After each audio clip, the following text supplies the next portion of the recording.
Hello, race fans, and welcome to the Exiled Virtual Motorsports GT3 Championship Season 8 Rounds 7 and 8 here at the Hungaroring. So tonight we are, of course, as always, brought to you by Turn 1, providing the YouTube channel, the lovely folks and exceedingly talented with all the production and camera work from Simsport Solutions, simracing.gp for providing the racing servers tonight, the experts at JCT 600, and our influencer and content creator sponsor, Bunitex. So, welcome to the Hungaroring, everyone. And joined this evening by Knight Commander Aaron of Featherstone, and of course the man behind the magic and the cameras tonight, producer Steve. How are we doing tonight, Aaron? I'm good. I know nobody can say, but I'm currently saluting. I am now Knight Commander. I will take that rank, thankfully. Well, the last couple of times we've had the doubleheader sprint races, they've been absolutely amazing races. So do we think we're in for another one tonight? I know Hungaroring is a little bit more challenging for things like passing opportunities, but no more so than Zolder, for example. What are we thinking? I'm hoping it's going to go the same way again. Like, it's going to be some nice action. There was a lot in my last sprint style racing, so I hope we get the same. Absolutely. So let's kick it on over to our hot lap, and I will try to get through it as best I can and not look too much like a pig on roller skates. I've only been around the track one time in ACC, so let's try and make this thing happen. All right, as we're joining Championship leader Johnny Seville as we go around, you're going down the main straight. Now this is going to be one of the best passing opportunities.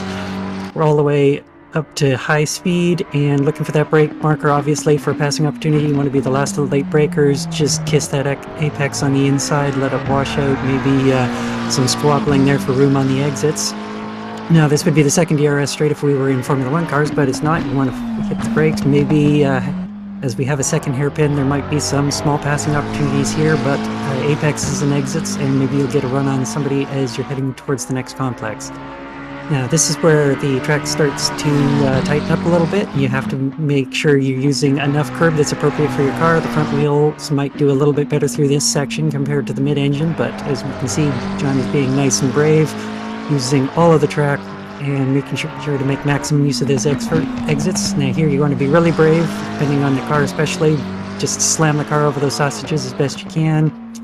And remember, use all of the track because it's really narrow as we're finishing up the more winding section of the Hungaroring, as we're just passing that marshal stand on to the left in this final left-right complex. Now this is another one of the potential passing opportunities. If you have a really good exit, you might be able to get the run on somebody down to here and up the inside possibly, as we're heading back towards the start-finish straight. Now this is going to be interesting because naturally cars will want to wash off out wide, as this is a multi-hairpin complex off to the right of the pit lane, so there might be a few missteps, miscommunications as they round the final hairpin and blast down that start-finish straight. And this is a real racer's track and all about the apexes and exits.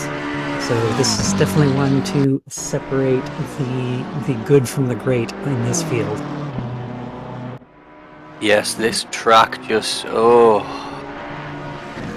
not a fan of this one. This looks like it's a lot of hard work for these guys, but I'm hoping there's going to be some tight action tonight, though. Absolutely. Considering what we've seen in some of the other ACC, especially high-level rounds in like the SRO, I believe it was the Sprint Championship, and also, or even like think about last year's Formula 1 race where Esteban Ocon made his debut win for the Alpine team, and returning what is essentially Renault to the winner's circle. You know, this is definitely a track where some magnificent performances come out, and the dicing between Fernando Alonso and Lewis Hamilton trying to regain that lead is just going to be absolutely fabulous. And we saw earlier in the chat a little bit of war of words of the two people who are currently sitting 1 and 2 in the qualifying order right now, Johnny Seville and Kieran Pendergast. You know, it's getting a little old-fashioned there. A little war of the words, eh? Ooh. Yep. I think the thing for me to watch out tonight is what happens with Oscar, Gert and Anders, because there is only 6 points separating, especially Oscar and Gert. There's only 1 point difference between the two of them, so I think these next two races incredibly important for these three. Yeah, absolutely. Things are really shaken up, and it's going to be very interesting because there's also a little bit of a shake-up, birth of a new quote-unquote team going on, plus old rivalries being kicked up. It's going to be an interesting night. As just getting a friendly reminder from producer Steve, as yes, the format has actually been shaken up a little bit tonight. So there was a small error in.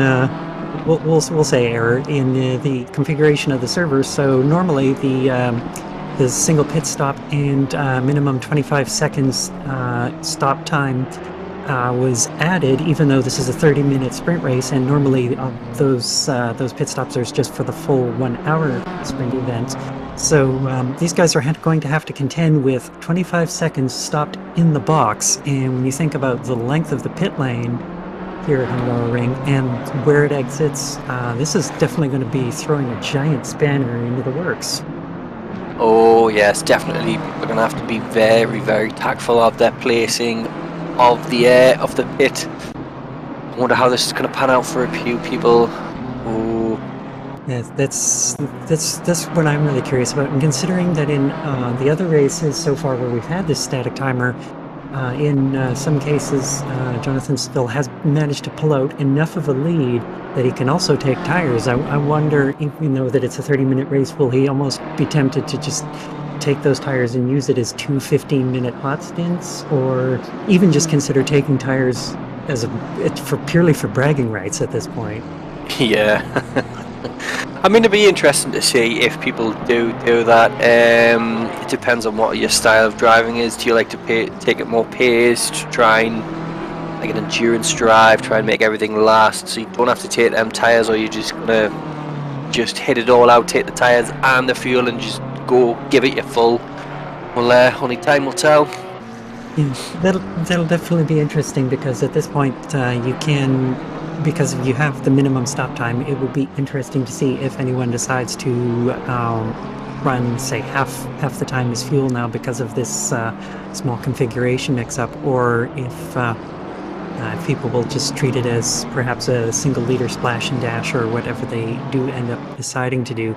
And perhaps maybe depending on how things pan out, we could see a situation where Jonathan Seville might decide to run it as two 15-minute hot stints and take tires because of pace difference. But that's all something that we will have to wait and see. But remember, there is not per se an advantage to doing, say, for example, a 1 liter splash and dash, because you do have that static pit time minimum. So as qualifying is wrapping up here, it's just going to be really interesting to see. So right now we have the fastest lap at a 1:42.9 set by Jonathan Still, and Kieran Pendergast, who we've been just following, is right behind him at a 1:43.397. And followed by Miles Dixon, rounding out the top three, as 1:43.432. So many fours and threes. Yep. It's, everybody's fairly close in the top 10 so far, but we'll see how things pan out, as it would appear that Pendergast is 3/10 up on the moment. Is that going to be enough to take the lead from Seville? Doesn't look like it. He's improved, but unfortunately not quite enough. So with that being secure, is Jonathan going to rest on his laurels? I don't think so. If he's still got a chance to go, he will keep going. As we're following with Garrett Fisher now, who's appears to be up on his time, but we'll see if it's going to be enough to move him up a few positions, up to 5th, with a 1:43.500. Nice little round time. Bet you could not do that again. Such a clean. So clean. I love it when you get to see a time like that on the board, because it very, very rarely happens. As we're now moving back with Julian Bell, one of the young guns of the series, it looks like the session's ticked over and everyone has completed their laps. So in just a moment here, we'll be moving over to the grid walk. But yeah, the series is it's at the point now where I think Jonathan Seville's got a fairly comfortable lead out on the front. He's not going to want to take his foot off the gas a little too much, but it's now an opportunity where just has to keep it consistent and cruise. But for the rest of those top spots in the championship order, there's still a lot to play for, as you were saying, Aaron. Yeah, I mean, the fact that there's only a point separating second and third tonight will definitely have an impact on that. The gap could widen, it could reverse, we'll only tell, and then it'll be nice to see if Anders can make his way back up to the podium. Get himself within that top 3. So as we have about 3 minutes before session start, we'll just start walking down the order. We'll don't have Martin Brundle here, but I'm sure we'll have managed to avoid the Malfoy impersonators this evening. So starting on pole position, we have Jonathan Seville, big surprise, I know. Right next to him, Kieran Pendergast, who he was trading some verbal barbs with earlier. Interesting to see those two going at it in the first turn. Miles Dixon starting on 3rd position, Lucas Weiss in P4, Gert Fischer with the last minute improvements in P5, starting next to Richard Jep in P6. Oscar Sandberg in P7 next to Thomas Morant, who has been showing some absolutely fabulous performances in the team endurance series here with Exiled Virtual Motorsports. And in P9, David Oak. In P10, Wagner Marquez rounding up the top 10.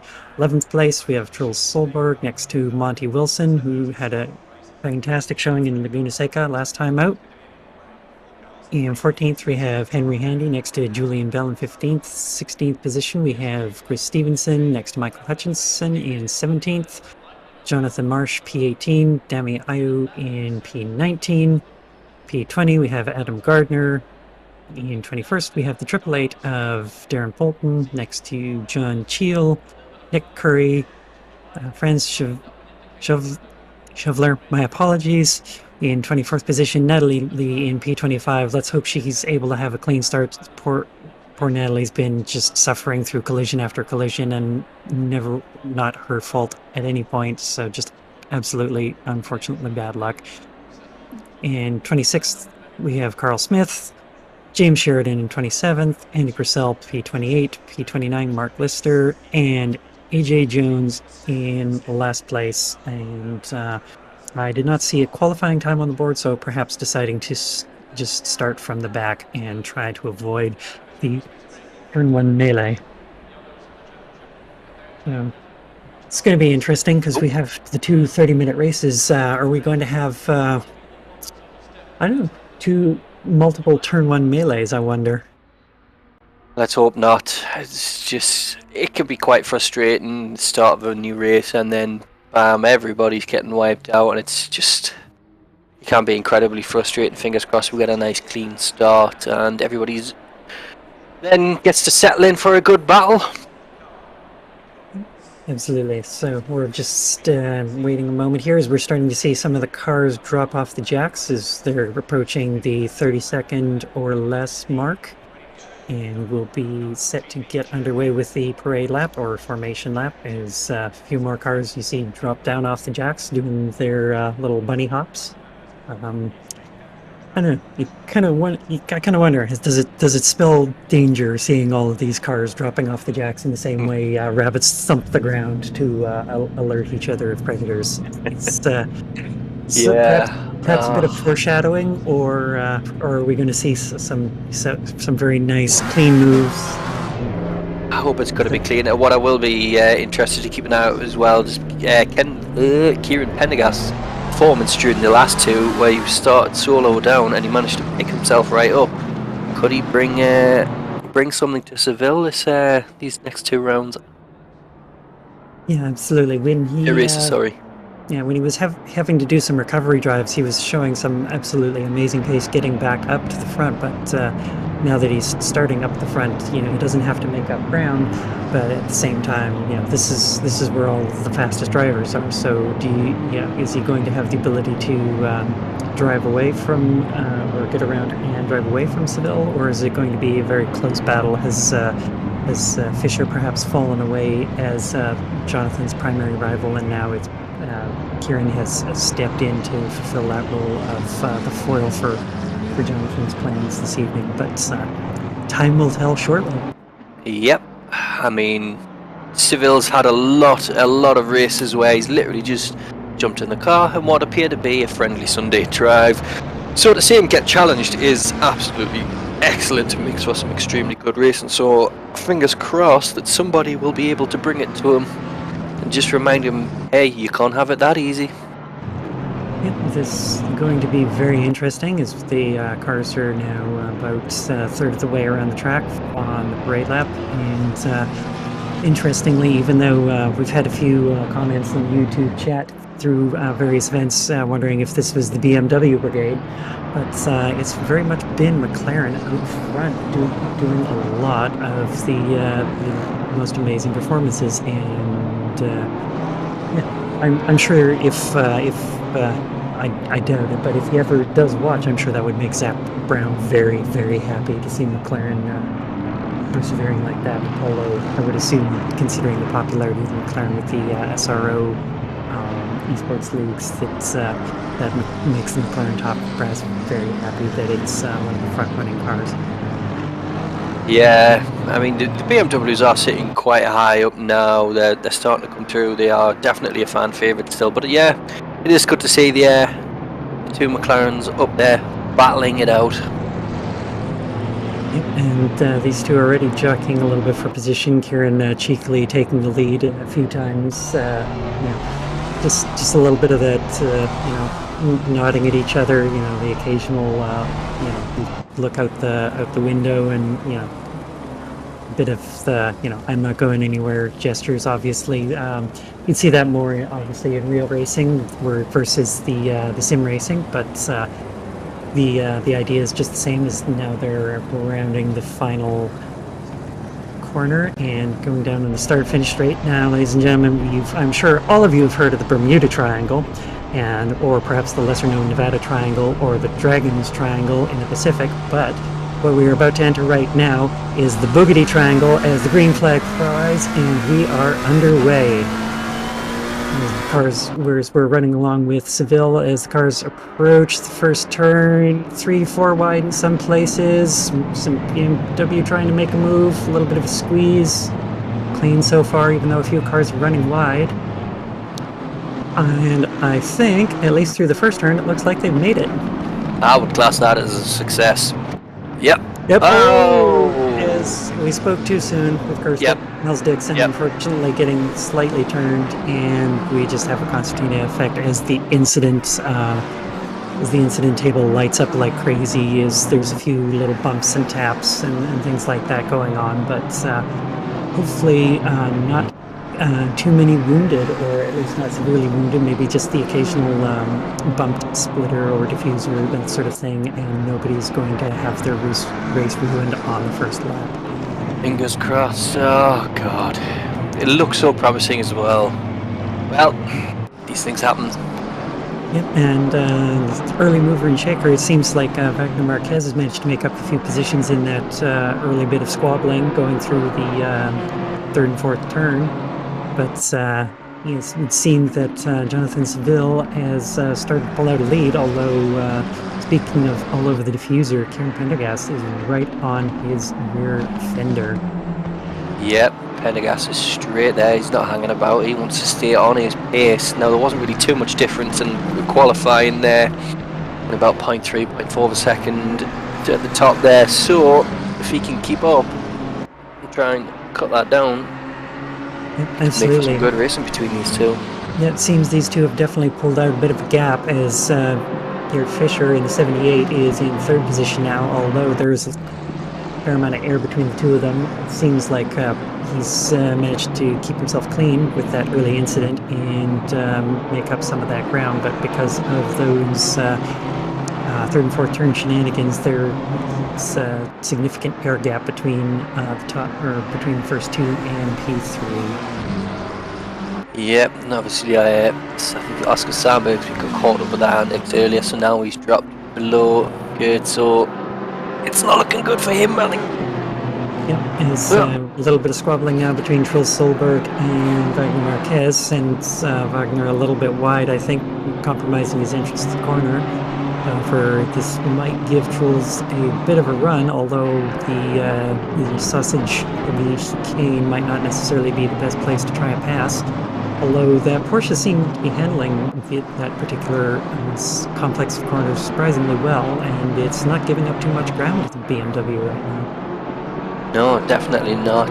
It's going strong. It's going strong, and the Truls in the BMW there, trying to give it everything he's got. He wants to get himself some more positions. And appear that there's a lot of. Oh, I think that was a touch.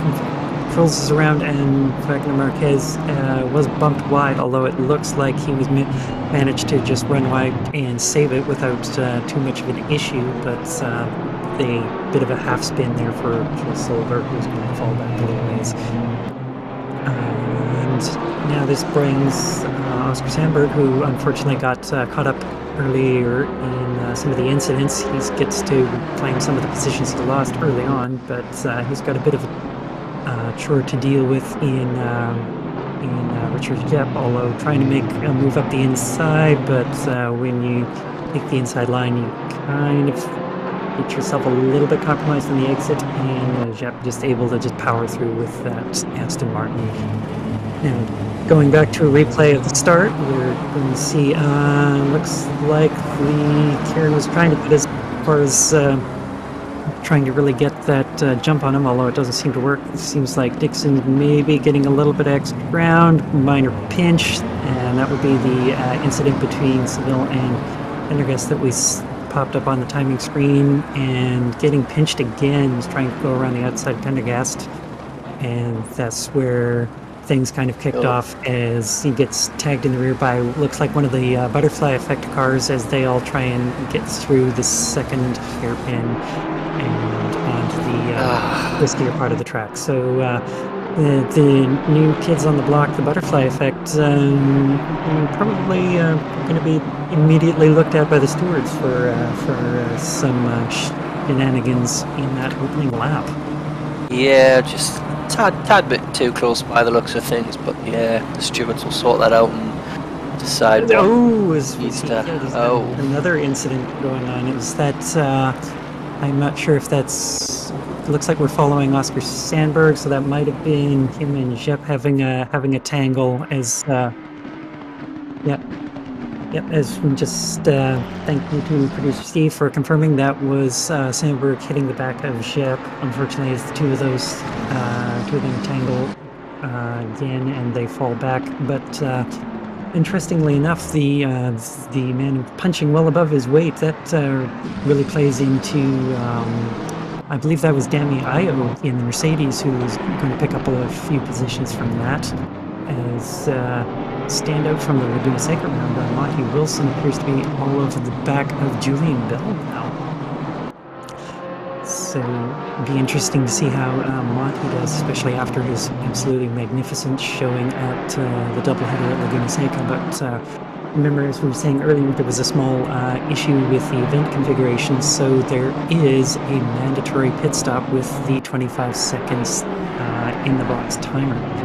But as we're seeing, actually, that's something we didn't think about, Aaron. Is a few of these guys have got some dings. I wonder if this means a lot of people are going to have some repair time to get. That's exactly what I was just about to say. Are they going to use that now?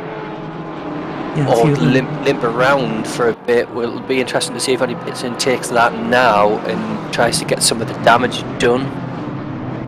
Yeah, I haven't seen. It looks like there's been at least one car in the pits or through the pits taking it out.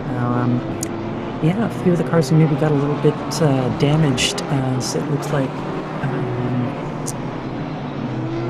I'm not sure which one that is in the pit lanes right now, but yeah, a few cars could certainly pit and get some damage repaired early because you've got that static time. Other sprint, the 30-minute double headers, you know, you don't really have that opportunity to pit because nobody's going to stop and repair damage. Oh, as Wilson tags the back under braking of Julian Bell. Julian probably just giving it a little bit more brake pressure, and Monty just goes right into the back room, or given how long that front straight is, maybe just a little bit of extra overspeed that he wasn't able to account for. Yeah. So he's now we're riding on board with Julian Bell, who I think was the one who got tagged there earlier, and he's trying to track down David Oak, but Martin Bryant, the current leader in the AM class, is trying to take it to one of the pros at the moment. Yeah, these pros have put on, these AMs have put on a really good performance this season, challenging the pros, not letting up, wanting to gather as much positions as they can. They've been just as interesting to watch as the pros themselves. Yeah, they're even though it is the AM class tag, a lot of the AM field is not what you would consider AM, at least in Assetto Corsa competition. They're very much more akin to what you would consider silver level, but just for the sake of organizational simplicity, the organizers went with Pro and AM for the two headings for this season, but AM really doesn't do these drivers justice. Definitely not. They've been putting in a performance very, very equal to the pros themselves. Excellent close racing, great sportsmanship. It's just been just as enjoyable to watch. Absolutely, and I believe right now Martin Bryant, while leading, is not actually the points leader. I believe that belongs to the 420 car of Stevenson, who I'm sure is trying to make up ground fiercely right behind Michael Hutchinson. As we're now going back to Franz Shoveler is battling it out for 15th, 16th, and 17th position. Sorry, Ed 18th positions in there as well with Adam Gardner, and battling it out with what I believe is the lone Bentley in the field. And even the back markers putting on a little bit of a close racing clinic right now. I think maybe a little bit of bump and grind here. Is I believe one of two early penalties. Nick Curry with a stop and go penalty recently served. I'm not sure if that was track limits or pit speed limit violation. With this being a longer pit lane, I wouldn't be surprised if track limits violations is just a drive-through here, but with the recent 1.8 patch, some of those might have changed, so I do apologize if we're not 100% correct there, but I do believe that would be a speeding in the pit lane infraction. As we're now back up to along with Monty Wilson in 10th place, who's been having a little bit of a mixed race here. We see that the front of that BMW is a little bit worse for the wear right now. I believe this is Franz Shoveler managing to make that pass for the 15th position on, I believe that was James Sheridan and the lone Bentley in the field, as we now see cars starting to make their way or a few more cars starting to make their way to pit lane with Adam Gardner. And, yeah, it was starting to get very close to the halfway mark. I mean, it's only 3 minutes out, but I think some people may take the earlier pit stop. Wait to see if they can make advantage of that, everybody possibly pitting a tad bit later.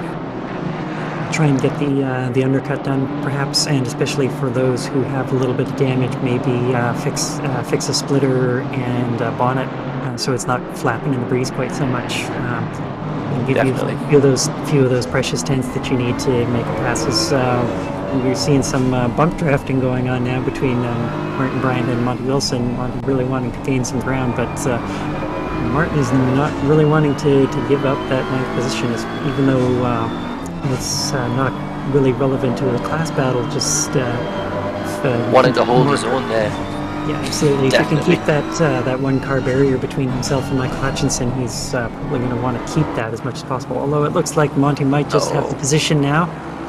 He's got a bit of a run. He's going to be able to stick it around the outside. Manages to hold it, and he's got yep. it done. And immediately jumps into the pits. I mean, that was some really good overtaking there, but the pits, just as it was getting fun there. Yeah, absolutely. Just as we thought the move is done, and he's going to run away with it now. He just dashes it into the pits, and it's like, all right, I've got it done. I mic drop and go home. Yep.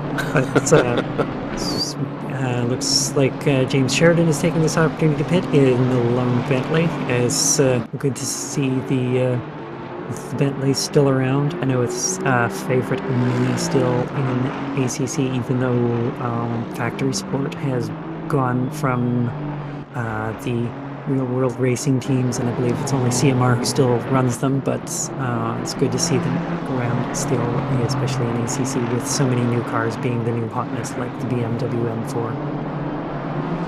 Yeah, I mean, I quite like the BMW. I think it looked pretty good for a race car. It was weird to see such a car like the Continental itself turned into a race car, because it's not exactly what you class as sporty. But yeah, I thought it was a really interesting choice to bring it. It's done quite well in certain championships. Yeah, it was actually a surprisingly successful car during its time, especially that fabulous win in the Bathurst race, showing that not only amazing fuel economy, but also a tremendous amount of speed, even though it's not necessarily known as the most high speed, and some consider it to have the aerodynamics of brick, but definitely managed to hold its own. And yes. Going back a little ways in field now, we're seeing Demi Io battling it out with Truls Solberg, who fell down the order earlier. It was resulted in a little bit of an incident. Yeah, that Mercedes battle of two German titans with the Mercedes and the BMW right now. But it's a couple of teammates really battling it out here for P22 right now. Although BMW getting a little upset over the sausages right now as we're going through the twistier portion of the circuit. Yeah, that Mercedes seems to be running rather level there. It's looking a tad bit more stable. And again, that could be down to the driver. Truls Solberg could possibly be pushing a tad bit too hard, wanting to desperately gain some places back. Yeah, we're working the wheel extra hard to try and regain some ground, although Dan is one cool customer, and it's not easy to have him rattled, especially when you have position, or he's got position and can just kind of hit his marks, apexes and exits, and just run everything nice and smooth. Wonder with Truls being this far down the order if he made that early pit stop to repair some damage. And speaking of deciding to make a pit stop, Jonathan Sfield, who also holds the fastest lap right now, in the pits, and that is a change for the lead, so Pendergast has not followed him. Is Solberg trying to make the move and running wide? It looks like he seemed to just go straight on there. I think he may have been running a tad bit too fast, all locked up. Yeah, probably just going a little bit too hot into that first turn, trying to maybe make the pass, but it seemed that we have another penalty for Nick Curry at drive-through, so I'm guessing that was probably track limits. Hungaroring, there are a few corners where you can easily run afoul of the track limits just by running a bit too wide or running in a bit too hot and gaining time. You can easily get yourself onto a lot of warnings very quickly if you're not careful, as we see the Aston Martin and the Bentley take a little bit of liberties with an inside curb there as we're entering the twistier part of this track. Good to see a nice battle of the British manufacturers here, as we've seen a lot of German rivalry this whole season, but the Aston and the Bentley playing rather nicely with each other there. Yep, and it's kind of kind of a shame we're not seeing the British manufacturers as much, with Bentley discontinuing factory support and Garage 59 dropping Aston Martin in favor of McLaren for this year in the SRO. I believe there's still the GTE program for the WEC series, but yeah, unfortunately Aston Martin not having as big a showing as in previous years, as well as Bentley discontinuing factory support. It's a shame we're not seeing as much of the British manufacturers, but the German ones certainly haven't gone anywhere, with the new BMW and obviously joining with the Mercedes Evo and Audi, which was the most recent Manufacturers Cup winner as well. So yeah, but McLaren appears to be the lone British manufacturer carrying the flag, but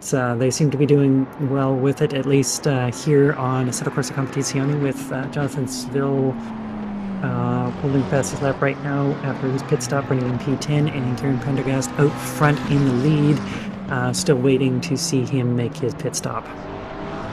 Yeah, but this will be the interesting part when Pendergast takes his hit. Where will Seville end up? Will he be able to pull it back from him? Only time will tell. But it would seem that Jonathan's got a pretty good amount of clear air right now, so he can just start banging away at some fastest laps and try and get I'm guessing, the undercut on Kieran Pendergast, who is still circulating at the moment. Although I would say his pace might be slightly off, because there's a few little bumps and scrapes, but even with some damages, as he showed at the round at Laguna Seca, that doubleheader, even with some damage, his pace is still absolutely fantastic. Definitely, he's a very, very good, strong driver. Fingers crossed he may be able to hold on to this. Only time will tell. I think the only slight issue you'll have here now is the fact that he's getting caught by back markers, whereas Seville seemed to have that nice little clean run. Didn't seem to be anybody hanging around near him, so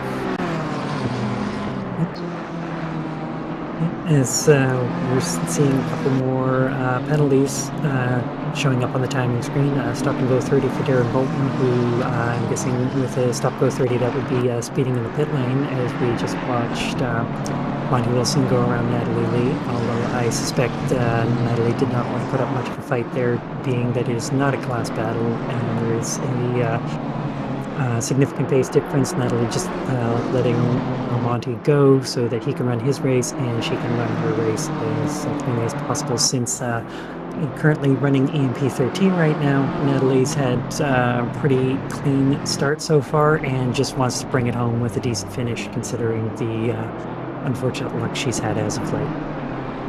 Especially at Laguna Seca. Yeah, she hasn't had the best of runs at the minute, but fingers crossed everything holds out perfectly for her for the rest of this race. Yeah, absolutely, and it's, as we were saying, just some unfortunate luck, going, especially the second race, going into the corkscrew through no fault of her own, is trying to take avoiding action, is on the brakes, gets tapped around, and is falling down the corkscrew backwards into Kieran Pendergast, who also had a minor incident just seconds before. Fortunately, Natalie just really not having the luck this season, but really good to see her having a clean race and having some being able to finish where very much in the running order where she belongs. I wonder if she's got herself a lucky rabbit's foot, get some luck on her side.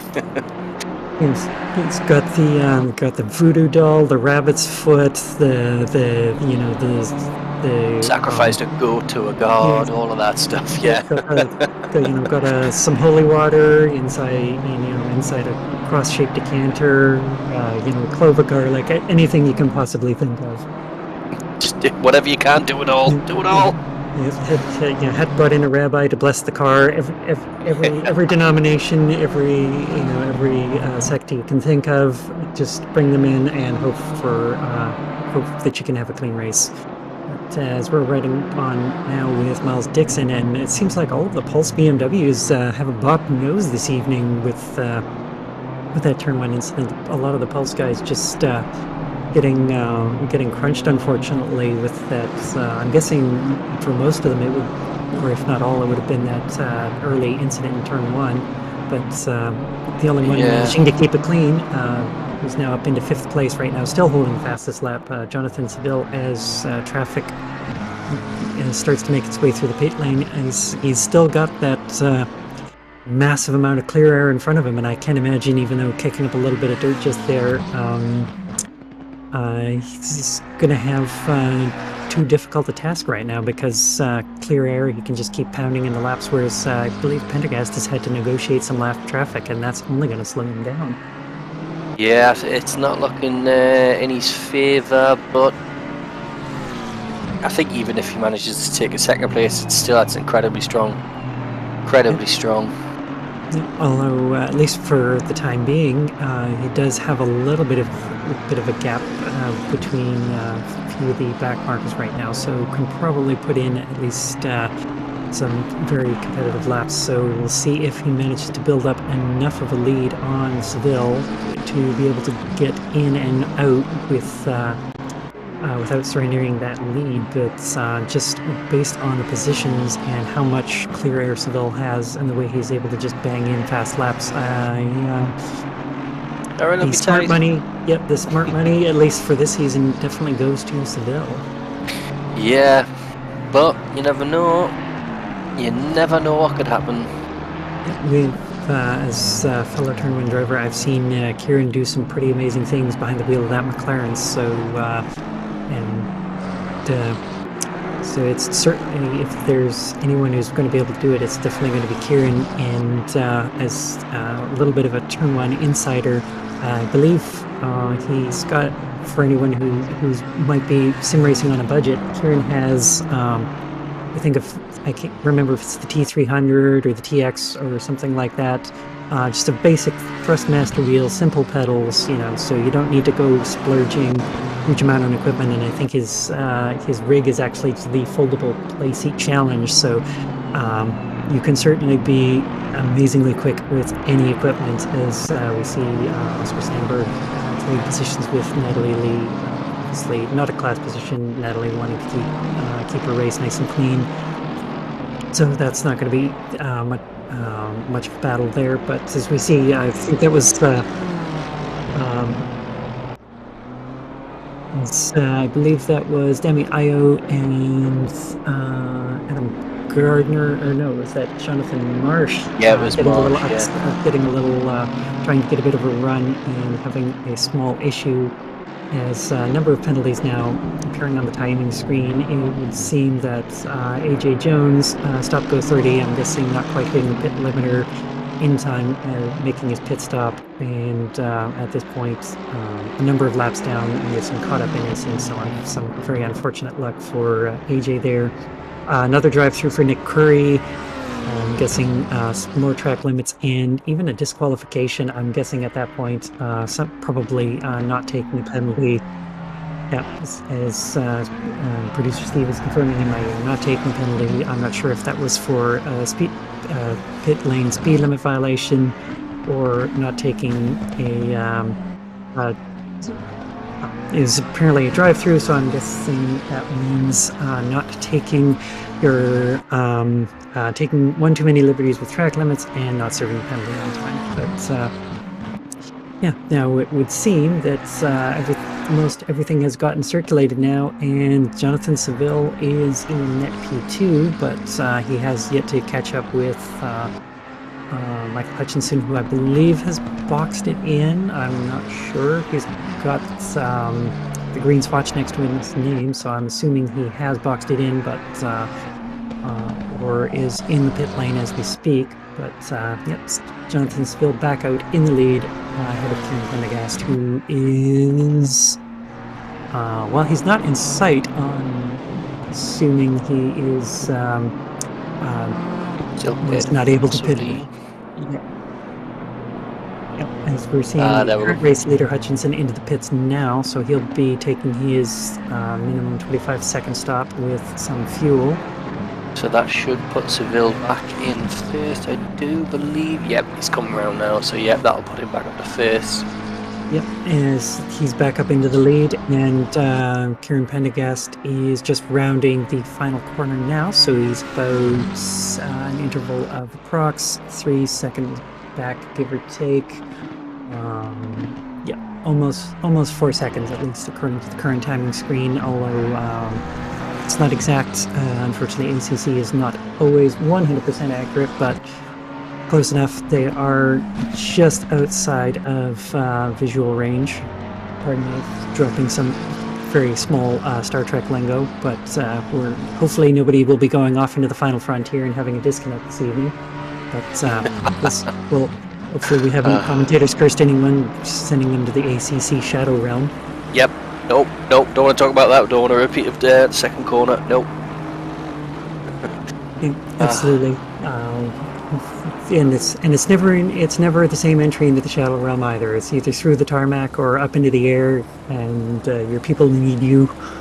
But we're now moving back to the 669 car in P20 of Jonathan Marsh, as he's trying to track down Dami Ayo in 19th position, and Dami not having his not quite where he wants to be this evening, although still doing decently well. It looks like Brandt right now is still in the AM lead. I believe after all of its laps have shaken out, he is managing to maintain that position, although I believe the primary rival, at least this evening, I'm not seeing him on my timing screen at the moment.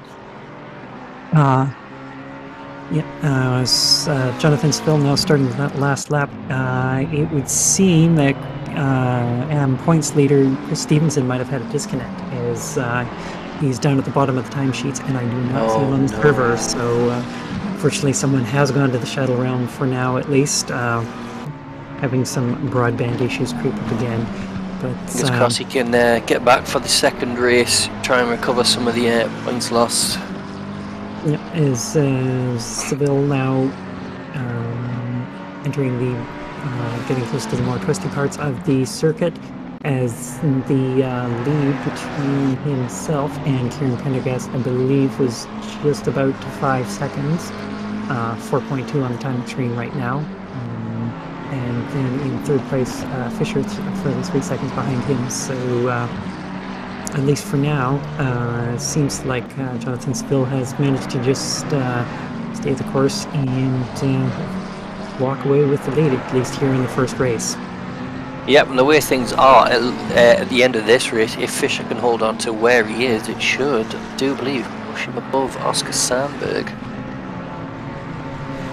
Yes, because Oscar had a bit of a rough go of it earlier in this race with not only the first lap incident, but also I believe that was having just with one of the Pulse guys earlier. But as leader Jonathan Spill is rounding the final hairpin, coming up towards the line, and he will cross the line and take P1 for race 1 here this evening, followed by Kieran Pendergast in P2.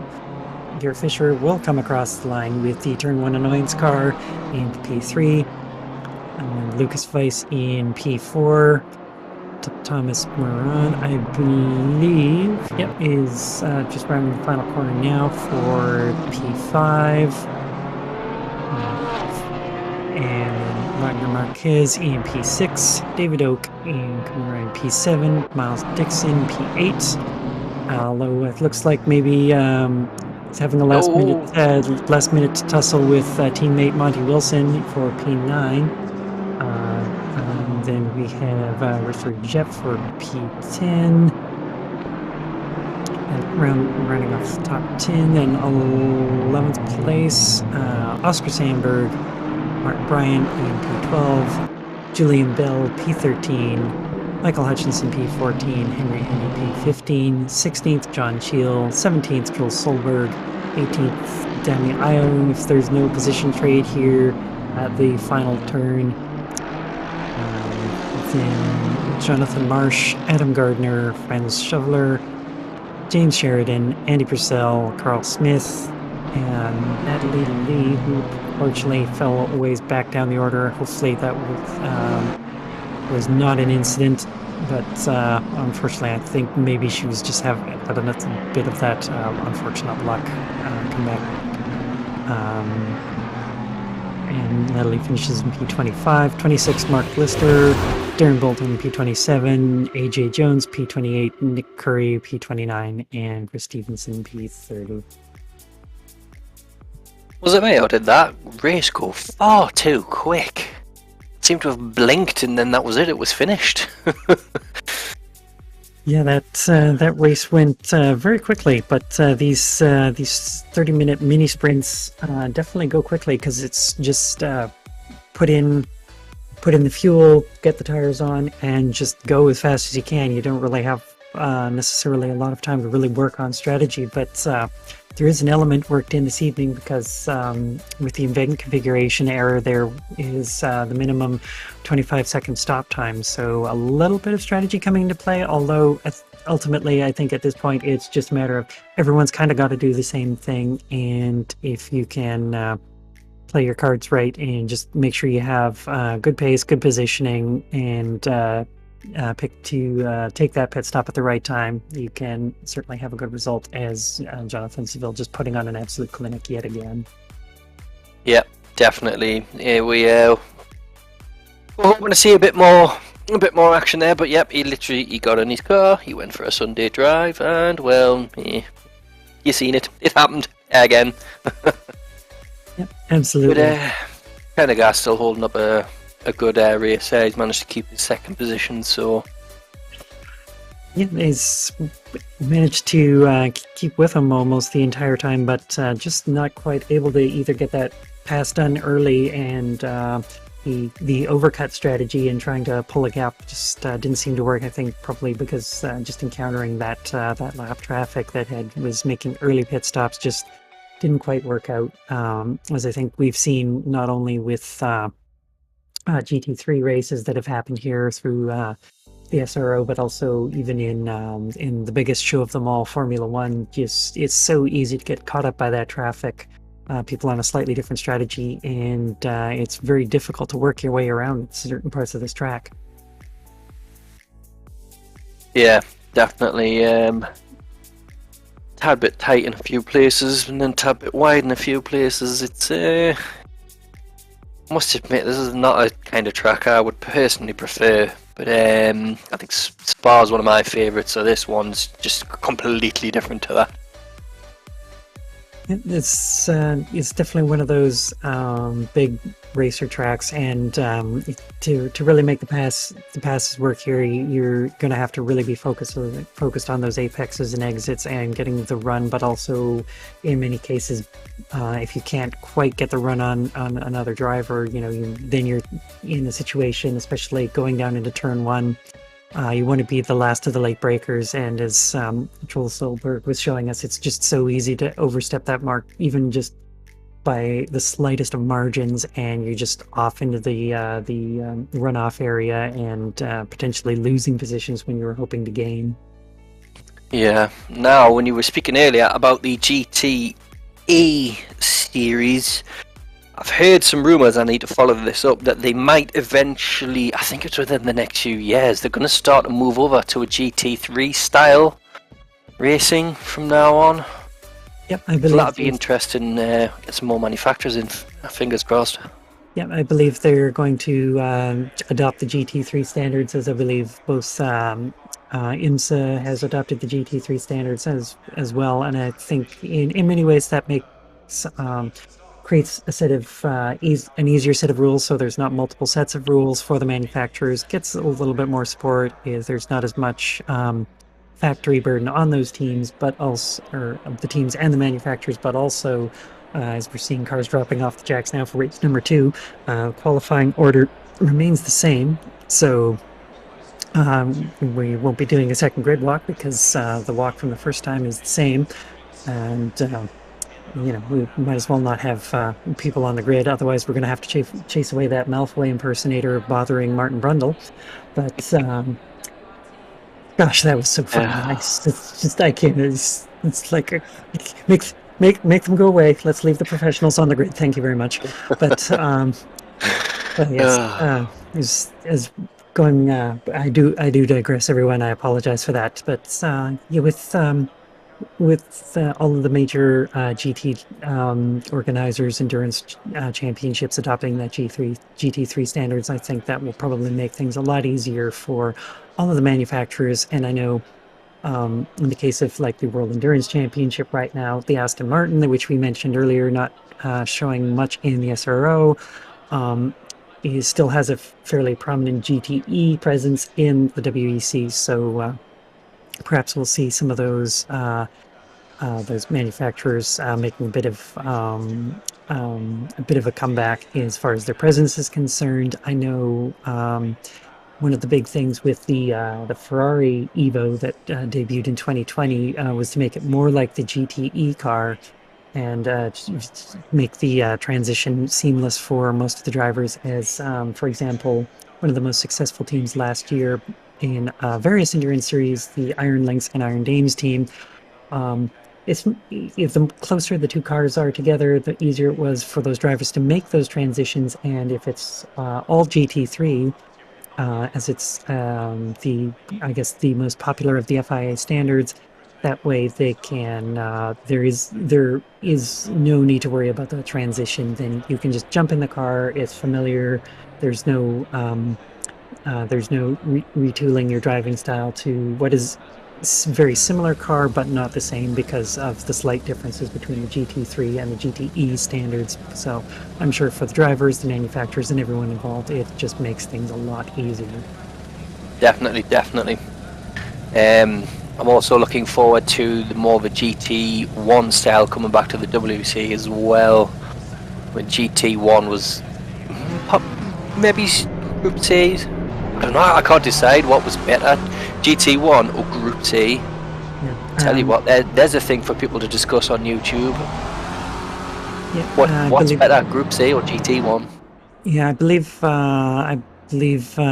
producer Steve was very much throwing his hat into the Group C ring, but that's. I don't know, that's a really tough call for me to make. I mean, it was amazing seeing the Lamborghini Essenza, the LaFerrari, and a lot of those cars doing that kind of, they called it a race, but I mean, realistically, it was just each of the cars, the track day supercars, very limited edition, just kind of basically just going out and running some fast laps around the track. Everyone was nice and cleanly spaced. It was a chance to really showcase what those manufacturers can do.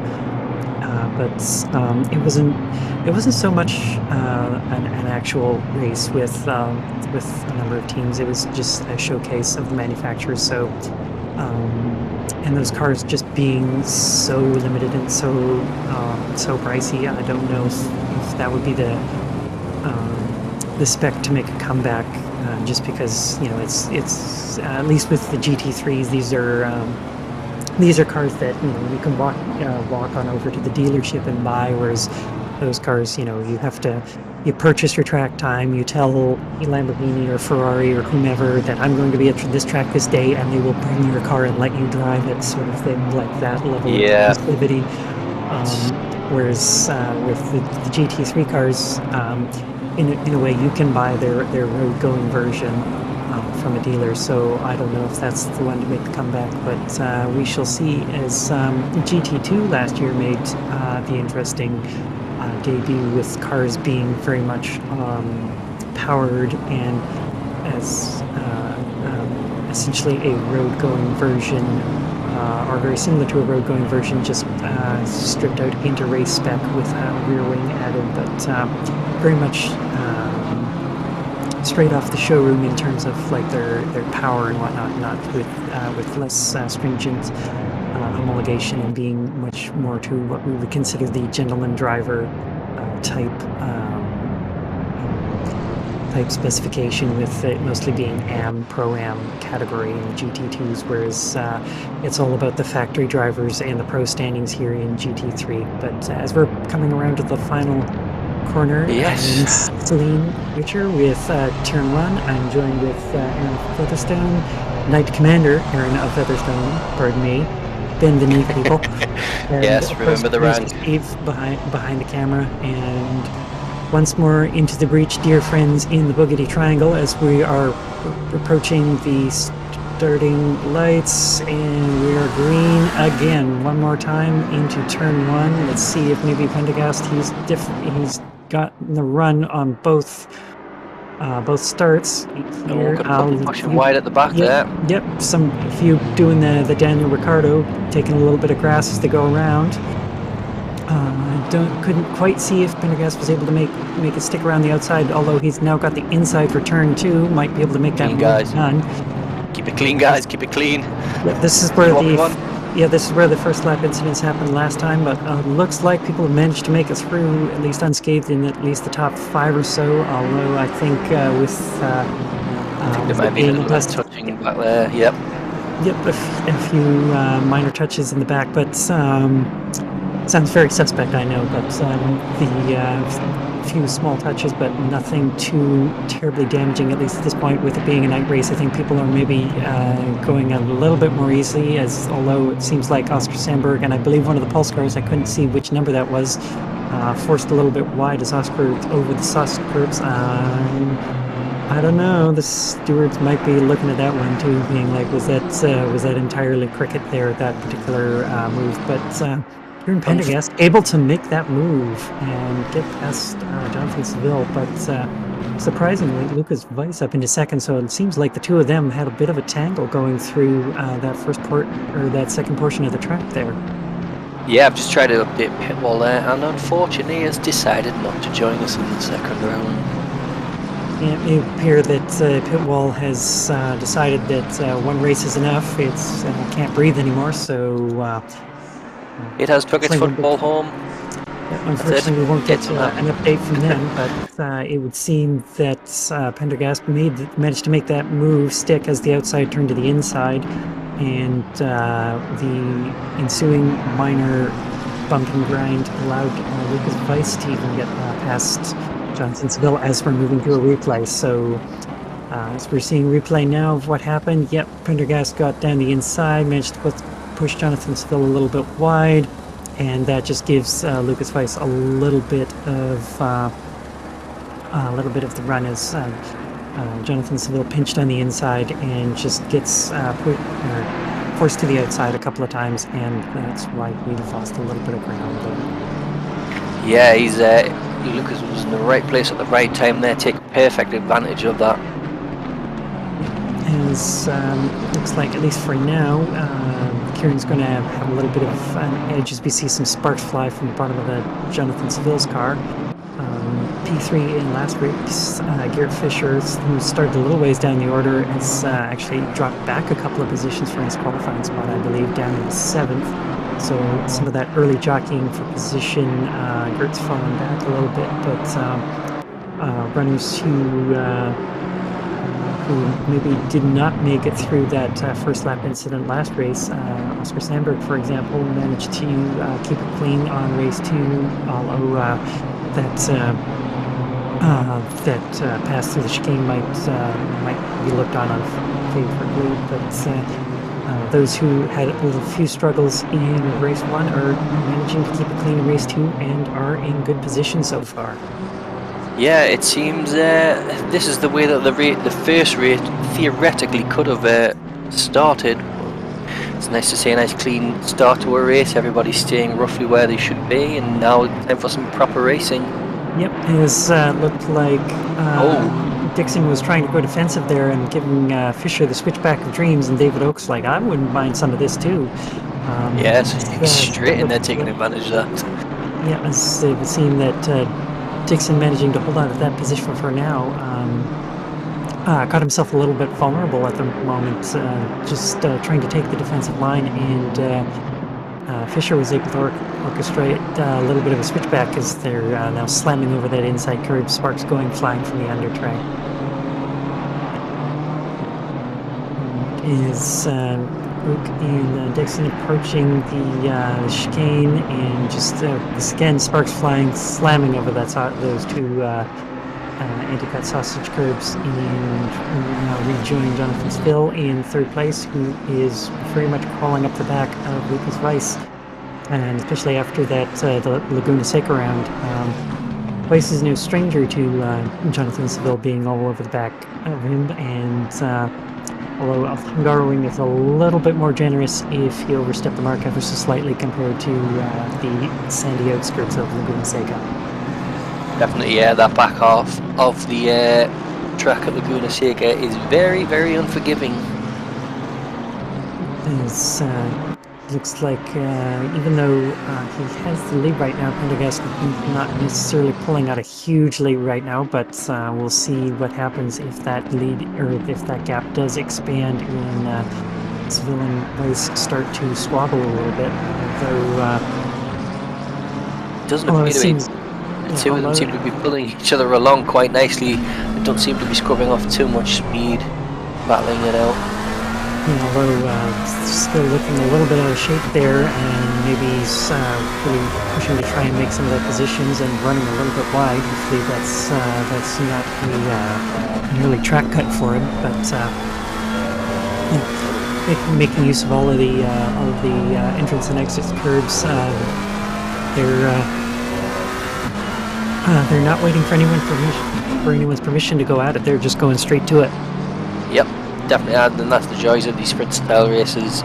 You've just got to just go, get about it, and just go. Yeah, and looking very theatrical, of course, with the sparks flying here with this dusk hour race, or about 8:15 in the server time. So definitely a lot more to the evening side, but just enough light for us to see the cars really well, but also get to see the headlights on and the sparks flying as the cars take liberties with some of the curbs throughout the Hungaroring. This battle heating up once again, as Bill seems to be tucked right under the rear wing of Lucas Weiss, potentially making a run for it in turn one, although that BMW's pulled away a little bit, so I don't think that Jonathan will have enough of a run and be close enough to try and launch a pass. Looking like Pendergast is managing to extend his lead out a tad, but he's gone up to 2 seconds. So if these two keep battling, maybe they are slowing each other down ever so slightly. Yeah, it would seem that just that Weiss doesn't have quite the pace that Seville wants to run at, but it's one thing to catch somebody or be following somebody, it's another thing to get that pass done, and right now Weiss is just not leaving the door open anywhere for Seville to make a move, and that's definitely not. Obviously playing into the hands of Karen Pendergast right now. Yes, Lucas is doing some excellent defending and not even any gap for Seville there to get past. Is just to mention the M-Class leaders right now, Dami Io back on form in P11 right now, and managing to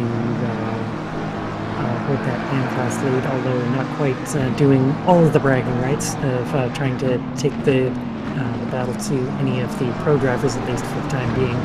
Although, speaking of the pro drivers, it looks like AJ Jones is starting to make his way through the M-Class field, so definitely a possibility that he will be trying to make up some further ground on some of those AM-Class drivers, and eventually will try to work his way through those final four, and we'll see if the Turn 1 boss will have a little bit of a friendly squabble with the recent management addition of Dami Io to the management team, so Turn 1 very much welcoming Dami Io to the management team, and we know he's going to do some absolutely amazing things, especially given his racing talent, video editing skill, and everything he's brought to the team so far. So, but back to the on-track action now, as we're riding with him back towards the rear wing of Lucas Weiss. Jonathan Seville pretty much all over him at certain points along this track, but not quite in the areas where you can make the passing opportunity right now. No, definitely not. He's you can see he wants to get past, but Vice is putting up such a good defense here. This is excellent. Nice good bit of getting closer, backing off, getting closer, backing off. It's good to see that no contact's happening here. Yeah, absolutely. That's just at least in this parts of the track where Seville might be able to get the pass done or make a run. That's when the BMW seems to manage to pull away. I don't know if this is setup related, or just differences between the car. I mean, the BMW M4 is a very solid aero package, as is the McLaren. Both very long wheelbase. Really, the only major difference is just engine placement and configuration. As another penalty pops up on the board, yet another drive-through penalty for Nick Curry. Just really struggling with the track limits tonight. So Nick, unfortunately, just not managing to keep the car within the white lines this evening, unfortunately. But we'll leave the battle of the two of them for a little while as we go back to Garrett Fisher in sixth position, trying to put the moves on Jep in the Aston Martin going into turn one. Jep not biting and really going defensive so that Garrett can play the switchback card once again, but it seemed that at least right now the turn one annoyance is being as annoying as he can be, trying to fill the mirrors of that Aston Martin right now. Yeah, he's just popping in and out. Just to remind him, hello, I'm still here. Yep, I'm coming for you. Yep. Just put the glare of those headlights in the mirrors and give a flash without flashing the blinkers, as it were. As seems like Seville now very much getting close through that chicane. The McLaren not getting too terribly upset compared to the BMW, but unfortunately, this is really not where Seville wants to be closing in. He wants to be closing in as they're approaching this section of the track where you have enough straight to get a run on them. As looks like the 101 car has jumped back to the pits, perhaps a bit of an incident or some connection trouble, possibly a crash. We'll hopefully see a replay of that at some point in the future.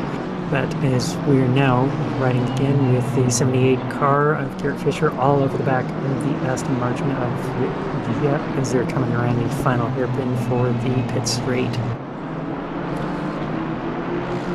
And interestingly enough, the Aston Martin people are usually, at least for with BOP, both in the real world and with the game, are Aston Martin not necessarily the best on acceleration for that run down the long start-finish straight, but is able to keep a lot of corner speed and apex speed. But that BMW power seems to keep pulling in, but not quite enough to get the job done, at least on this lap.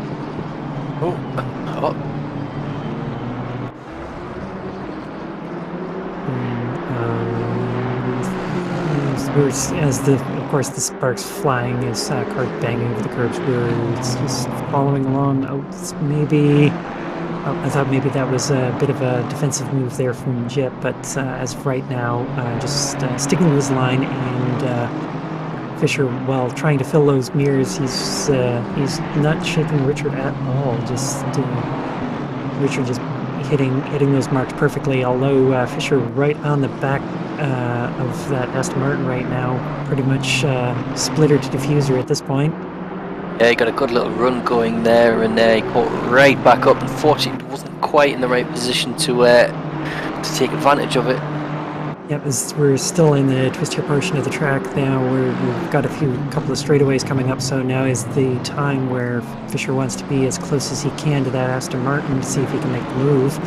But so far, Richard Jep just managing to hold to his marks, and they're passing the pit lane entry and coming around the final hairpin. So maybe washing just a little bit wide with Fisher, trying to get as best an exit as he can. Looks like maybe just got rear-end a little bit of that late turbo torque steer going on. Doesn't seem like Fisher's going to be able to get the move done this lap either, with Jep not biting, not going defensive, but at least saw another penalty flash up on the board. It looked like Monty Wilson had a drive-through just for track limits, and that quickly disappeared. So either boxing it in, and all the cars have gone past, and that's sent him down the order rather quickly, having to serve that drive-through and possibly having to go back through one more time to serve the mandatory pit stop this evening. Yeah, well, we've seen a couple of drivers end up with a few drive-through, as you were seeing there. It's some people struggling just a small bit. Yeah, with unfortunately with Hungaroring, you know, those exit curbs, they're so tempting to use, and to make the best use of your speed, you have to use them. But it's so easy to just, you know, overcook it ever so slightly and run afoul of those track limits, and you can find yourself in a situation where you've got yourself a drive-through, and it's just by the finest of margins compared to certain other tracks where it's like very obvious, you know, you're going to hit the sand or something else. But it looks like, speaking of track limits, Fisher overcooking a little bit and couldn't quite get there. Yes, you can see him starting again there, but unfortunately he's just went a tad bit too far. And just hearing from one of our outside sources that apparently there was a fuel issue with the 101 car, so they had to box it in, and considering that issue, they decided they might as well just hang it up rather than try and recover that. So unfortunately, some bad luck for the 101 this evening.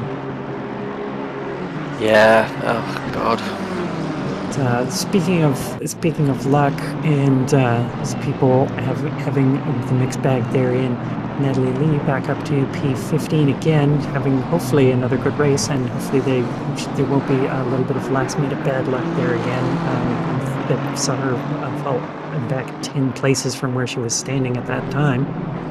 But as we're seeing, briefly rode on board with Franz Chevalier, as we're now up with Jonathan Marsh in P11 and fighting with looks like Michael Hutchinson. He's also chasing down Danny Camiaio, so the three of them rather close together for that top position for the AM class. Well, AM class. Yeah, two teammates battling it out right now, as I believe it was Martin Bryant who won the first race, if I remember correctly, here with the AM class. So the teammates now in reverse position trying to battle it out, but if they want to take another or exchange some AM wins as teammates, they're going to have to get around Damiano in the 111. As we're now riding along with Thomas Morant, who's been trying to regain some ground, which was lost earlier. But and Franz Chevalier off somewhere. I'm not sure if that was an incident or had a spin or what that might have been. But yeah, sitting off in the runoff area and with the yellow flag just unfortunately static. I wonder if maybe there's been a connection issue or something like that to be sitting there stationary that long. Seville's still on the tail of Vice, dropping back ever so slightly, but to be honest, he hasn't dropped back that far. And it would seem that Pendergast has managed to open the gap to 2.6-ish. He's starting just to chip it away tiny bit.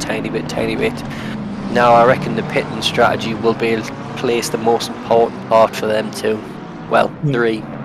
Yeah, absolutely. As Pendergast has managed to pull a little bit of that lead, but it looks like they are starting to come up on lap traffic now, or they have been encountering the lap traffic. So it'll be interesting to see if that Pendergast, if he's able to negotiate some of that traffic rather quickly, or if he's going to be held up and wanting to box it in as soon as possible. But Seville has pretty much the entire race been held up by Rice, so interesting to see what strategy these guys go for if Seville now is going to try and get released from Vice, or if Pendergast is getting held up and he's going to decide to make the undercut strategy. Yeah, I mean, Seville could just decide to hit the next lap just for Vice. If Vice doesn't, fingers crossed, that's what you may be thinking, fingers crossed, if I do that I might not be stuck up by Vice, and then I can, fingers crossed, get round and As, Only time will tell us who's going to use what strategy. Sorry.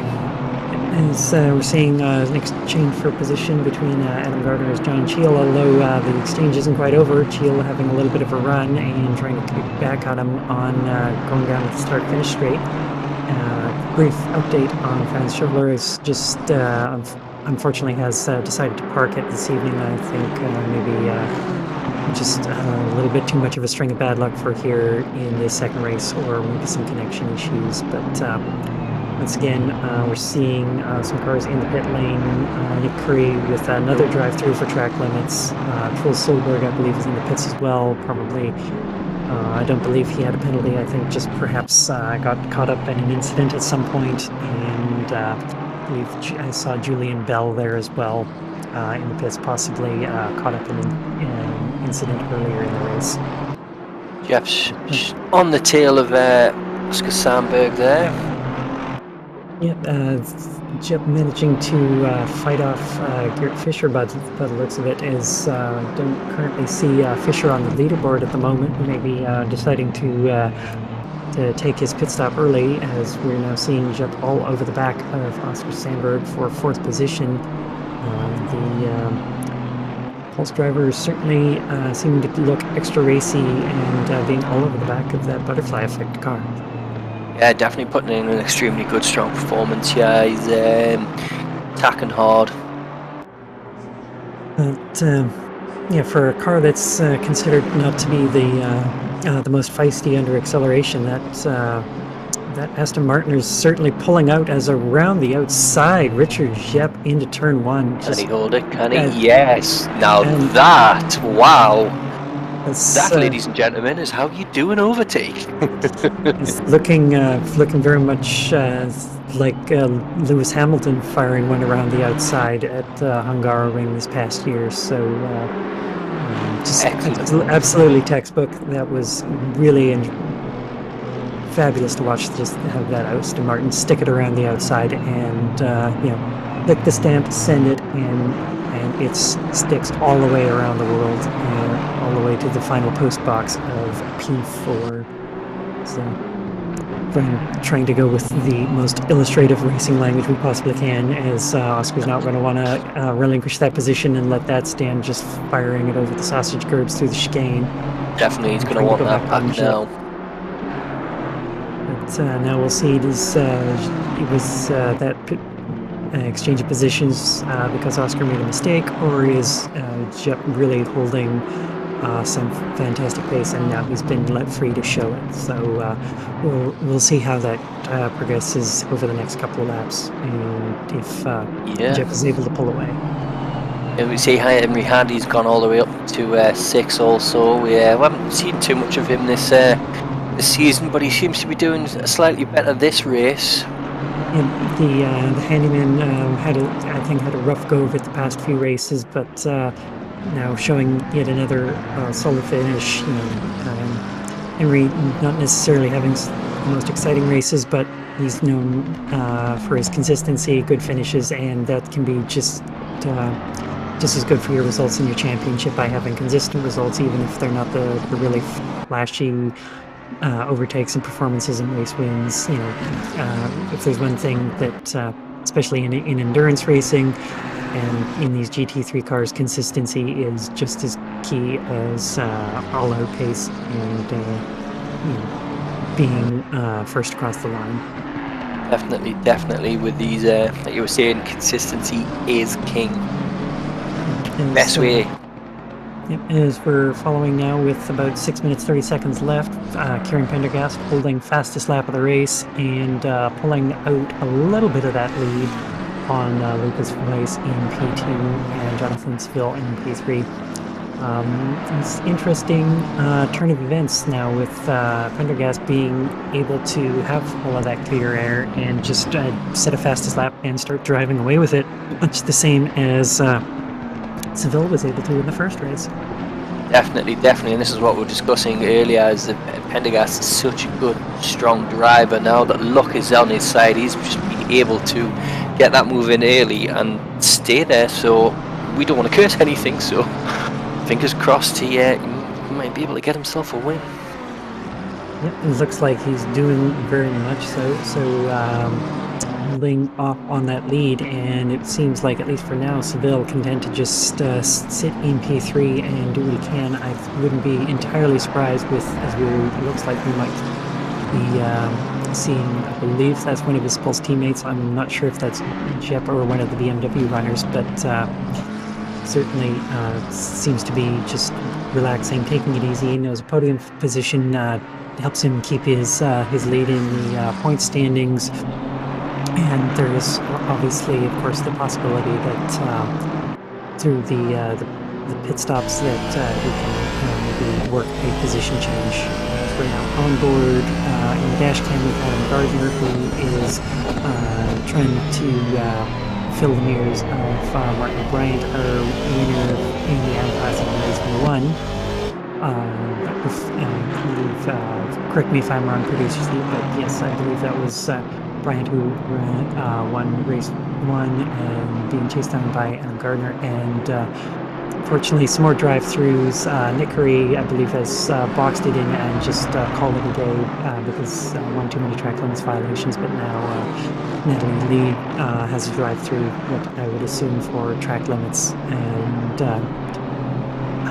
just poor Natalie can't buy a good result at this point. I assume just trying to make things happen and having to take a drive-through for track limits. As I believe we just saw a quick flash of David Oak doing a teleport to garage. I wonder if perhaps involved in an incident or had a spin, or not sure, maybe disconnect issues, with a few people having disconnect issues and other people having small mistakes and just hanging it up, as we have 3 minutes 30 seconds left to go here in race number 2. Yeah, another rather eventful race.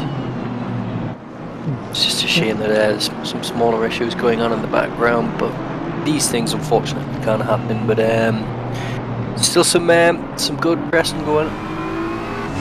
As we resume following the battle between Martin Bryant and Adam Gardner, pretty much running nose to tail, although Bryant briefly goes defensive. Lets Gardner have a look up the inside, although I don't think there's quite enough overlap for anything to be doing there. But maybe trying to do the switchback for turns 3 and 4.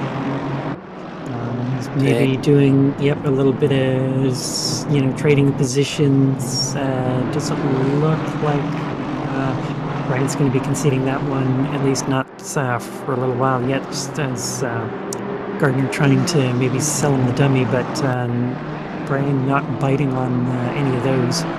Or no, he's held it strong. Or maybe pulling the double bluff, maybe like, oh yes, I'm taking that bait, and then switch it back again. Nope, yeah. I'm not.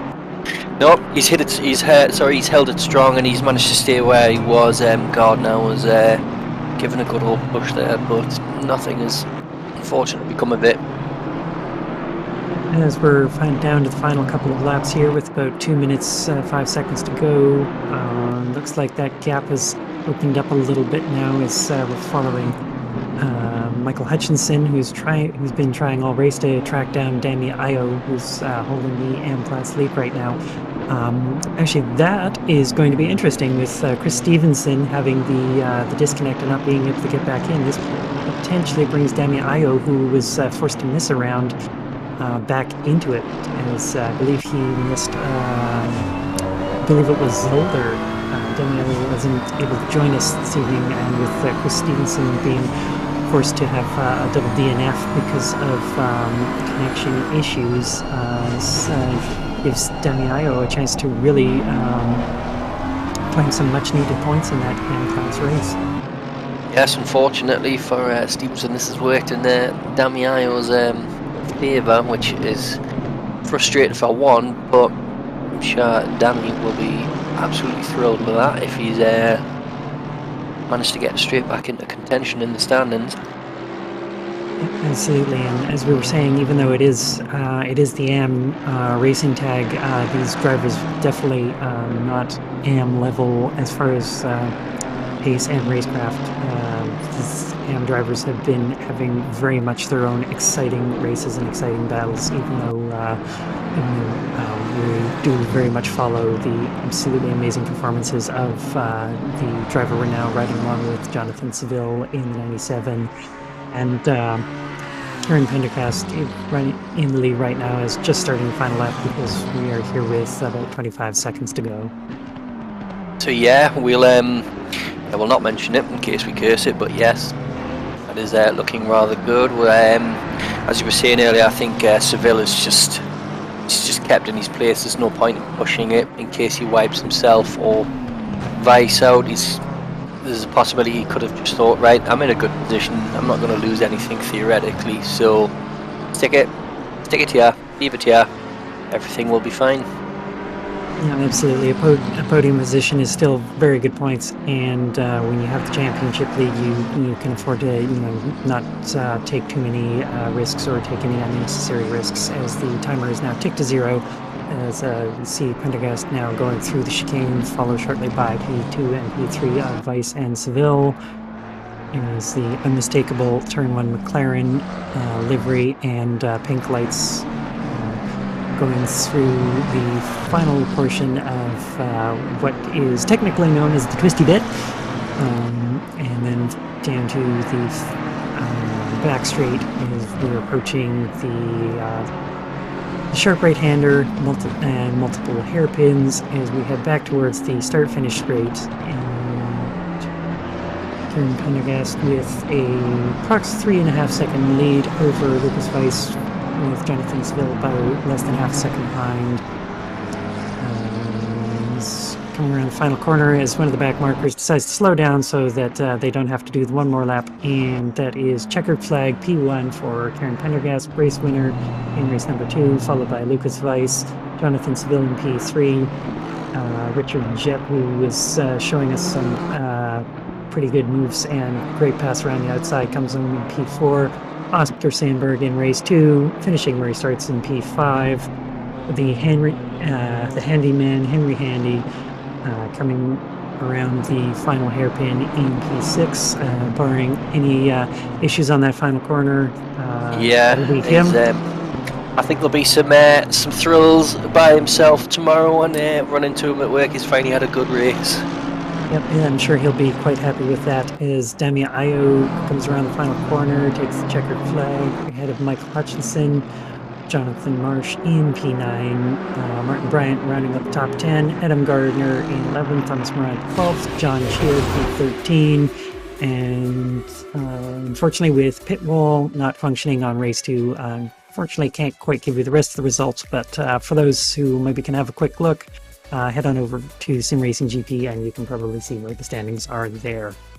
So another fun-filled quick race. Yeah, this is yet another interesting doubleheader we had this evening. So the guys showing us yet another set of barn burners here, as we've closed out this I guess this would be the third doubleheader of the championship so far, and as we're just waiting for drivers to make their way to the green room for waiting for interviews, we'll go back through some of the replay of some of the highlights.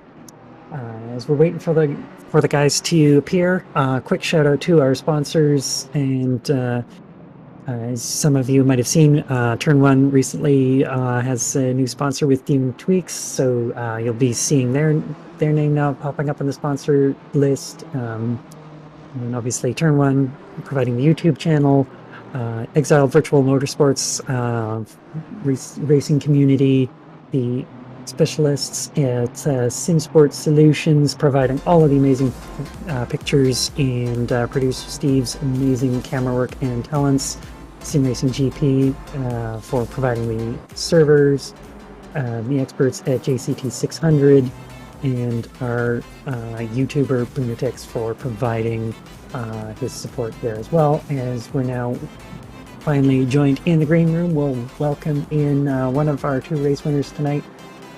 So we're joined first by Jonathan Seville, winner of race 1 this evening. Unlike most interviewers, I won't ask you if you're getting bored since you're doing so well this season, Jonathan. I would actually, I'm gonna pose the difficult question to you this evening. For those who are out there thinking to themselves, "Geez, I wish I could do what Johnny Seville does." About talking us through your race slightly differently this evening. So, what do you do to execute these races and these dominant performances? That is a tough question. Yeah, I don't know. So Stumped me there. Yeah, you have asked a hard question. just drive fast. Yeah. Well, I've done it for quite a few years. I've only been league racing a year, but I've had sim racing stuff for quite a lot longer. So yeah, I'd put it down to just practice and you're not going to get fast. You're not going to be fast just by picking it up the first time. You've got to stick at it and work at it to get good. No one's good at anything straight away. So I guess, yeah. Dedication. My That's what it is. The answer is dedication. But yeah, no, it was rather textbook start of the race, minus the small first incident, and yeah. Yeah. Yeah, it was. Yeah, on our end, it was just. I just knew. Yeah. I know Kieran's quick, so I had to make sure I had. Yeah, he held pace with you for quite a while there. Yeah. It was. So I just had to make sure I was ahead into turn one, and then maintain that gap. Make sure my pit stop was smooth, so I could maintain that lead. I don't know what happened with the second race. Just sudden change to not do a pit stop. I thought that was a bit weird, and I thought not the decision I would have made. It's a bit, I don't know, dare I say Michael Massey. Yeah. Because yes, we were noticing. Some people sit in the pit menu because that keeps your tyres warm, and they wouldn't have seen that message. So yeah, I wasn't keen on that, but yeah, good to get the first win, and yeah. Yeah, unfortunately, it seems like a small server configuration error and getting pushed out a little bit wide there on that. I guess it would have been turns 5-6, was it? Just unfortunate positioning in that second race. But Kieran was able to, he was able to get alongside at turn one, and I don't know, he pushed me quite onto the curb, which slowed me down a little bit on the exit, and then he was alongside, and I thought it was quite a bit forceful into turn two, which then allowed Lucas to be there as well, alongside for the next left-hander. But yeah, it is what it is. I have to make sure I survive, get the championship points for third, because that's better than no points for fighting for something that's definitely. Well, Points for third. There's the answer to the smart or the hard question. Everybody is not only stick with it, but also make the smart decisions. Think with the brain and the strategy rather than the ego. So, there's your sage advice from Jonathan Seville, everyone. As we'll let Jonathan go and say good luck for the next round, as we'll move over to winner of race number 2, who unfortunately I think has. Would have seen he's disappeared as of now, but we'll grab both. We have the race winners of AM class. Perry is joining us. So sorry for the small mix-up. Winner of race 2, Kieran Pendergast. Tell us about your race 2 there, in that, or actually, tell us about both. That trying to chase down Jonathan Seville in race 1, and then the dominant performance in race 2. Yeah, I think race 1 I was kind of pushed out wide into turn 1. They gave me 2 seconds of damage, and obviously I had to kind of, keep the gap and stuff because the car was struggling a bit as well. And it's just, it's part of racing. It is what it is. These things happen. But race 2, it was a different kind of ball game this time. I thought go on the outside into turn 1 and then send it on the inside into turn 2 as well. So yeah, I'm happy with the win. I'm happy with the P2. I think it was a good little race. Mm-hmm. Yeah, it was a very strong like a bit of performance. turnabout there. Sorry, say that again? I was just saying it looked like there was definitely a little bit of turnabout from the first race to the second race. You got kind of held to the outside in that first race, whereas you kind of managed to switch that position on Jonathan and have that positioning going in to the left-hander there for where you could force him out wide and kind of reverse that, do a bit of that role reversal. Yeah.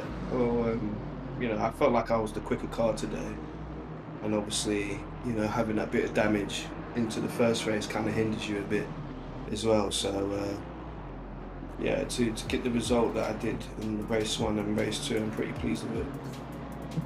Well, 2 excellent drives this evening, and best of luck for the next round, Kieran, as we'll let you go and move on to our M-Class winners. As now joining us, let's make sure I grab the right person, welcoming Martin Bryant into the broadcast booth for the winner of the first of 2 races this evening. Martin, tell us about your race. Yeah, it was a decent race. Bit of a hectic start with the pro drivers, but then evened out and got pushed along by Michael. Yeah, it looked like everyone below kind of P3 of the pro field had a little bit of a mare at the start, but were you able to manage to make it out of that unscathed? Yeah, I managed to drive around the accidents, and managed to get away from it. And seemed like the rest of the race fairly uneventful, able to just kind of do your own thing. Yeah, it wasn't too bad. Just waited late for the pit stop, so then I didn't get any traffic. And once I caught the back markers, then just jumped in. Yeah, so pretty much just everything went according to plan and had a chance to execute. Yeah, pretty much. Yeah, it was a nice straightforward race for us. Bit different in the next one. Right. Well, congratulations on the race win in round 1. We'll let you go and say good luck for the next round. Right, and lastly, we are joined by race 2 winner Dami Io. Dami, return to form. It looked like you got perhaps caught up a little bit of the first lap dramas in the first race, but cleaner second race and pretty dominant performance in the M-Class this evening. Honestly, I was learning the car and track on the first race, so it was really my mistake more than anyone else's. And I put it in the wall and just kept going backwards. But learned from it, and thankfully just put in a cleaner race in the second one. Yeah, and there was some nice racing. I think Hutchison was behind me the whole way. But yeah, the series was very, very close, but it made for some really good watching. Yeah.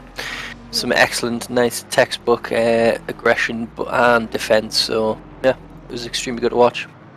Glad we could entertain you. Yeah, he kept it clean as well. I could trust him in most situations. So that's part of why I race, to race people like that.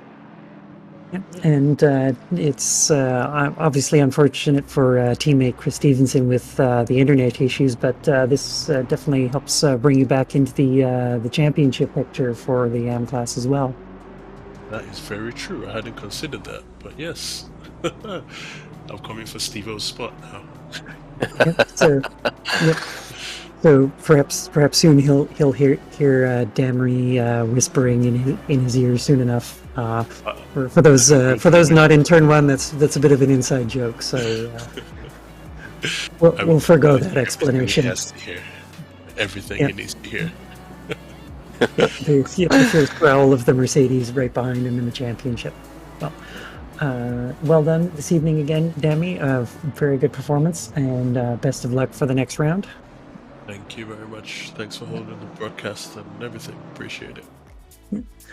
Thanks very much. As we'll let Dami go for this evening and move to the rest of the calendar. So the last 2 races here for the Solo Championship, round 9 at Zandvoort on March 1st, and then round 10 at Spa Francorchamps on the 15th.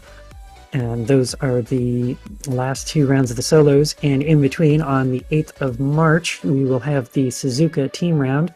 I am not 100% sure if I'm going to be driving in that one, so you may or may not hear my fantastic voice leading the commentary, but we'll probably have either Aaron or Ewan in the broadcast booth for sure.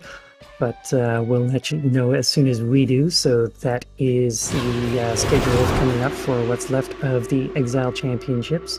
So before we let you go, one last final shout out to the sponsors.